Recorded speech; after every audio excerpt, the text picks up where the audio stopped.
Hello all and welcome back to another wonderful video. Today we're asking questions such as, are you planning on working on more books? And do you have any ideas or tips on creating OCs? What do you think of the Ponies at Dawn music and stuff like that? These questions are by Alpha9. And to answer your questions, yes, I am working on more books and stuff like that. I actually have an entire series that I've completed. It's more for like a TV animated kind of series thing. I'm trying to get this pitched to like producers and stuff like that, but so far I haven't heard anything back from the query letters that I've sent out. Hopefully I'll be able to figure out what I can do with that. But to answer your question more specifically, I am working on other books at the same time. I'm working on an anthology series. It's all going to be in one book, but it's kind of interesting. Every single chapter is like a different story, but it all kind of connects in a weird way. It's very interesting, I promise. It's a fun little thing I'm working on. On the side, I'm also working on other stuff as well. And if I have any tips or ideas on creating an OC, really, I think the best way to do it is to just do it, honestly. Some of my characters literally came out of me just being like, I want to make a new character, and I just doodled a random shape and then just started doodling random other shapes and then combining shapes and stuff like that. But before I knew it, I had a character and they were somewhat unique, and then I added story elements and stuff like that later. So if you want to create your own OC, in Ponytown, it's a little bit different because you can't just like doodle something out or sketch something out, but at the same time, you can doodle or sketch it out on paper first and then try to translate that into Ponytown. So that's if that's what you mean by that, then that is what I recommend doing for that. But otherwise, just kind of doodle something together. I mean, Roz and Sean and Fleep and the characters from the New Hope series that some of you probably don't even know what the fuck I'm talking about.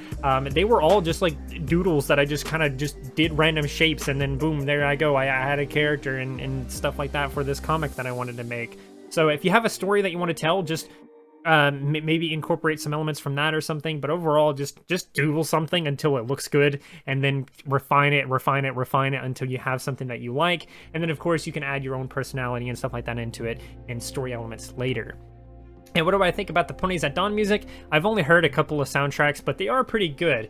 So that's your question. Speaking of good things, we have Monica, who asked if you could bring one pony back from Gen 4 to Gen 5, which would it be? The answer to that is actually pretty simple, but also a little complicated, because if you mean any character from Gen 4 to Gen 5, the answer has to be hands down 100%. It has to be Discord, for a number of reasons. For one, Discord is the only one that sort of makes sense because he's kind of immortal in his own way. I do like to think that like after Fluttershy's natural passing or something like that, he decided to like fade out of existence by being normal or something like that, because that's an option that he has. I always like to see that like maybe that's what he ends up doing at the end of their relationship or something like that, or maybe he goes against her wishes and makes her immortal somehow or something, and that becomes a whole conflict and stuff like that. So if it's any character, I would love it to be Discord, but if it's any pony specifically, then it might be Fluttershy for that same reason, as like they could have a whole story element of like, hey, Discord made her immortal against her wishes, so they kind of split ways because of that, and it's a whole thing. Maybe she's a little bit slightly a little bit insane because of that or something. But Fluttershy would be a good choice. Queen Chrysalis would also be another excellent choice because of obviously she's kind of immortal at the same time too. They live for thousands of years. If you've ever read the comics, it actually gets ridiculous. Like Queen Chrysalis is insanely fucking old, like super fucking old. It makes no sense whatsoever. But that's a story for another time. So those are a few characters that I would love to see from Gen 4 to Gen 5. But otherwise, any other character, Twilight included, I think they should just all be dead. I think they have to be dead. I wouldn't mind seeing, you know, Twilight in the main 6 in flashbacks and story beats and stuff like that, but I don't think it's going to make any sense for that character to appear as an actual character that can interact with the other characters in that generation, because it's supposed to be so far into the future that that stuff just is completely gone and forgotten and in complete ruins. Let's see what else we got, because we have another question here by Bailey R. Woods, who asked, this isn't meant to be rude, I genuinely love Skella's design, but why is she so basic, and would you ever change her? I hope this didn't come off as rude. Well, first off, it didn't really come off as rude because you were very nice about how you asked this question. If you had just straight up said that you didn't like her design and stuff like that, then it would have been rude, but this isn't a rude question. I'm kind of glad you asked this question, because it's kind of an interesting answer, really, if we're being honest. The thing about it is, some people like to just make so many details on their character. Like they're just like, oh, it's gotta have 6 scars and they have to be on this part of the body and this and that and stuff like that. Or it's like, okay, one eye is one color and the other eye is another color, and the ear, it has like a weird shape to it, and also the hair is like super complicated and stuff like that, and also they wear this super complicated shirt that has this super complicated design and this and that and everything like that. The eyebrows, they're not shaped like typical eyebrows, they're shaped like stars for some reason, you know. Just like, people go all out sometimes when they make characters, and the thing about it is you don't have to make something that complicated. In fact, the more complicated you make it, the harder it is to really do much with that character, in terms of animation especially, because in animation, you know, if you have a lot of details on a character or something like that, it's going to become a problem, because it's going to be hard to animate it, because you have to keep track of every tiny little detail of that character. Otherwise it's going to start looking weird and inconsistent, and people aren't going to necessarily realize right away why the animation looks weird, but the answer to it is going to be, oh, because every other frame they're missing a handful of details on the character because it's so complicated. Now, I didn't design Skella with animation or anything like that in mind, but I always design my characters with a little bit of simplicity to them and stuff like that, because the more simple it is, the easier it is to do stuff with. It's easier to make art with it. It's easier to make animations with it.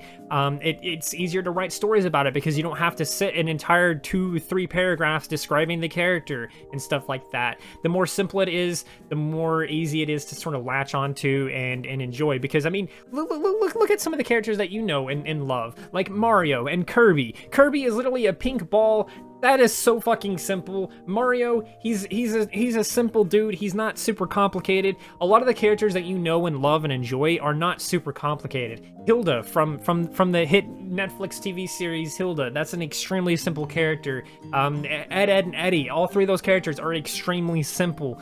Every character that you know and love is probably extremely simple in their design, and I think that is something that people kind of forget to do when they're doing stuff with their characters and things like that, because they want it to be as cool as possible, so they just throw a bunch of stuff on there that ends up messing up the design or making it hard to do stuff with and things like that. But yeah, that's kind of why she was made basic. I didn't want to do anything complicated, because there was no point in doing anything super complicated. And it is just a pony after all. It's not something that has to be extravagant and everything like that. Now, would I ever change her design? I actually have slightly throughout the years and stuff like that. For example, I don't use the weird cat tail thing, as what people like to call it on Skella and Ponytown anymore, because people kept calling her a cat. So I was like, fuck it, I have to change it. I have to change the tail. People keep calling her a cat because of this tail, so fuck it, I'm getting rid of the tail. So stuff like that I might change, but the thing about it is, like, Skella's like actual design doesn't have the cat tail. The only reason why I ever did that is because that was kind of the closest thing that we had to something that looked like a bunch of hair had been ripped off the tail. So that's a really good question. Lots of layers to it. Thank you for the question, Bailey R. Woods, but we got to move on. Let's move on to our 4th question. What is your opinion on Fallout Equestria? I fucking hate Fallout Equestria for a number of reasons. First off, it's so fucking stupid. It's a glorified fan fiction. It is literally a glorified fan fiction with so many IPs stuck in there, and they somehow made such huge profit and stuff like that from it without getting into some kind of legal trouble. I don't know how the fuck that they managed to do that, but it kind of pisses me off a little bit. But I don't like Fallout Equestria because I don't like Fallout to begin with, and also, again, it's a glorified fan fiction. Change my mind. You can't change my mind. Let's move on. Vanessa Magnifier asked, who is the best pony of Gen 5 and why is it Pip? Well, honestly, I can't really answer that question, because the question answers itself. It is Pip. Like, you can't tell me otherwise. This one was weird. I had 2 questions asking me about cheese for some reason. They weren't related at all. They were at totally different times. But yeah, cheese. This one was on my Discord server, because I also asked people on my Discord server to give me some questions, and this was one of the questions that I got by this user here that asks, what's your craziest experience on PT? Free question. Well, the thing about it is, it's like, I've had lots of crazy experiences on Ponytown. I think I've answered this in the last Q&A that I did, but I actually had another crazy-ass experience on Ponytown recently, and I don't even know how to describe what happened. It was just a really weird fan interaction, because they kept saying, like, there's just the most random inappropriate stuff over and over and over again, and it was just like, bruh, just no, stop, you're making me uncomfortable and stuff like that. So I guess that was kind of one of the crazier experiences in recent memories. It's just like that happened a few times in a row actually, and stuff like that. So that it was a little uncomfortable. Stuff like that is really uncomfortable. I wouldn't necessarily call it crazy. But anyway, let's move on to our next question by Dovercraft, who decided to ask 3 questions because why not? They asked, what's my second favorite movie? Honestly, I don't even know, because I don't even know my favorite movie. I think my favorite movie would probably be Joker, that came out in like 2019 or something like that. That was an excellent movie. Far From Home was a pretty excellent movie. There's a lot of great movies out. But I don't know what my second favorite movie is. That's a hard question to ask. Their next question was, is there going to be a sequel to Birthmark?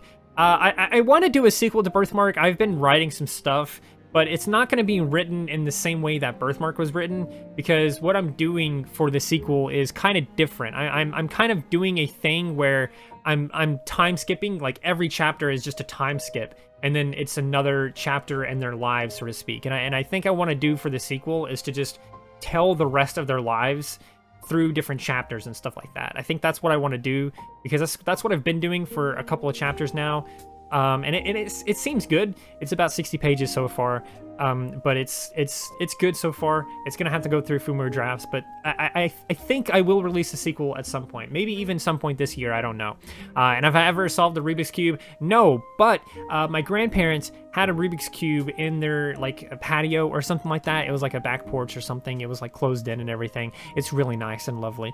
Every time I visited them, I would go back there and I would take that Rubik's Cube and I would try to solve it, and I never solved it. And it's the one thing that I want to do one day is solve a Rubik's Cube, but I don't think I'm ever going to be able to do that.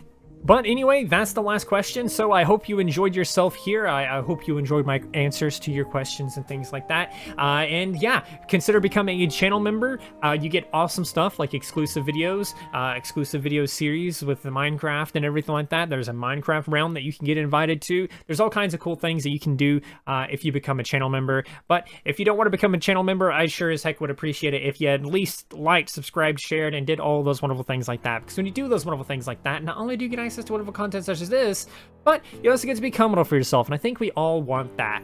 So do those wonderful things, and until next time, stay wonderful.